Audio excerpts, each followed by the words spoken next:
नमस्कार दोस्तों, स्वागत है आपका सभी का मार्केट सुप्रीम्स के एक और यूनिक वीडियो में। आज हम इस वीडियो की शुरुआत कुछ सवालों के साथ करेंगे। क्या आपने कभी सोचा है कि फॉरेक्स मार्केट 24 घंटे कैसे चलता है, कौन से टाइम पर सबसे ज्यादा ट्रेडिंग होती है और आप इस मार्केट में अपने लिए सबसे बेहतर समय कैसे चुन सकते हैं? तो इस वीडियो के अंत तक जरूर देखिए, क्योंकि आज हम बात करेंगे फॉरेक्स के 4 बड़े ग्लोबल ट्रेडिंग सेशंस की। तो सबसे पहला सवाल, फॉरेक्स मार्केट 24 घंटे कैसे चलता है? तो दोस्तों, मैं आपको बताना चाहता हूँ, फॉरेक्स मार्केट एक सेंट्रलाइज एक्सचेंज नहीं है, बल्कि ये एक ग्लोबल नेटवर्क है जो बैंक्स, फाइनेंशियल इंस्टीट्यूशन, ब्रोकर्स और रिटेल ट्रेडर्स को आपस में जोड़ता है। इसलिए जब एक देश की मार्केट बंद हो जाती है तो दूसरे देश का मार्केट खुल जाता है, और यही कारण है कि ये market Monday to Friday non stop 24 घंटे चलता है। तो दोस्तों, forex market 4 major time zones में बटा हुआ है, जिसमें से सबसे पहला सेशन है सिडनी सेशन, जिसमें एयूडी और एनजेडी ये 2 मेजर करेंसी जो है वो एक्टिव होती है। दूसरा सेशन है टोक्यो सेशन, जिसमें जीपीवाई करेंसी एक्टिव होती है। थर्ड सेशन है लंदन सेशन,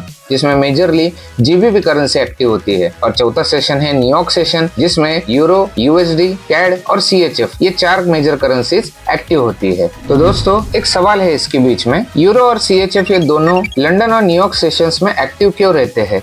यूरोजोन और स्विट्जरलैंड की आर्थिक गतिविधियां लंदन सेशंस में आती है, जबकि यूएसडी की वजह से ये पेयर न्यूयॉर्क सेशन में सबसे ज्यादा मूवमेंट दिखाते हैं। इसलिए यूरो और सीएचएफ दोनों सेशंस में एक्टिव रहती है। तो दोस्तों, दुनिया के सबसे बड़े फाइनेंशियल मार्केट के बारे में आपको अगर और डिटेल में जानकारी चाहिए तो ऊपर दिए गए आई बटन पे आप क्लिक कीजिए, जहां हमने बातें की है फॉरेक्स मार्केट और उसके उन यूनिक एडवांटेजेस के बारे में, जिसकी वजह से आपको इस फील्ड में आगे बढ़ने के लिए मदद होंगी। तो दोस्तों, आइए अब ये समझते हैं कि ये चारों सेशंस फॉरेक्स मार्केट में 24 घंटे में किस तरीके से चलते हैं, और वो भी इंडियन स्टैंडर्ड टाइमिंग के हिसाब से। तो दोस्तों, 2 सीजन्स में ये मार्केट चलता है। पहला सीजन होता है समर सीजन, जो अप्रैल टू अक्टूबर होता है। दूसरा सीजन होता है विंटर सीजन, जो अक्टूबर टू अप्रैल होता है। सबसे पहले समर सीजन की बात करते हैं, जो अप्रैल टू अक्टूबर चलता है, जिसमें सिडनी सेशन सुबह 3:30 बजे खुलता है और दोपहर को 12:30 बजे क्लोज होता है। टोक्यो सेशन जो है वो सुबह 6:30 बजे खुलता है, 3:30 बजे दोपहर को क्लोज होता है। तीसरा सेशन है लंदन सेशन, जो दोपहर को 1:30 बजे खुलता है, शाम को 9:30 बजे क्लोज हो जाता है। और लास्ट सेशन है न्यूयॉर्क सेशन, जो शाम को 6:30 बजे खुलता है और सुबह 3:30 बजे क्लोज हो जाता है। यहाँ ऑब्जर्व करने वाली चीज ये है कि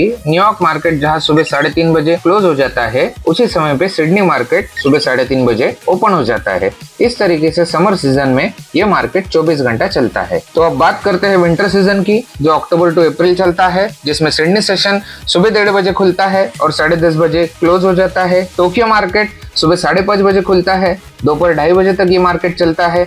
लंदन सेशन जो है वो दोपहर 1:30 बजे शुरू हो जाता है, रात को 10:30 बजे क्लोज हो जाता है। और न्यूयॉर्क सेशन शाम 6:30 बजे शुरू होता है और सुबह 3:30 बजे क्लोज हो जाता है। यहाँ पे फिर से एक बार आप वही चीज ऑब्जर्व करोगे, जहाँ न्यूयॉर्क मार्केट सुबह 3:30 बजे क्लोज हो जाता है, उसके पहले सिडनी मार्केट 1:30 बजे शुरू हो जाता है। यहाँ 24 घंटे मार्केट विंटर सेशन में इस तरीके से चलता है। दोस्तों, इस वीडियो में हमने जाना फॉरेक्स के मेजर ट्रेडिंग सेशंस के बारे में, कौन से सेशन कब स्टार्ट होते हैं और कौन सी करेंसीज एक्टिव रहती है। लेकिन कहानी यही खत्म नहीं होती। सबसे ज्यादा एक्शन तो वही होता है जहाँ 2 सेशंस ओवरलैप करते हैं, वही होती है सबसे ज्यादा वॉलेटिलिटी, वही होता है सबसे ज्यादा ट्रेडिंग वॉल्यूम, और वही होता है सबसे ज्यादा कमाई का मौका।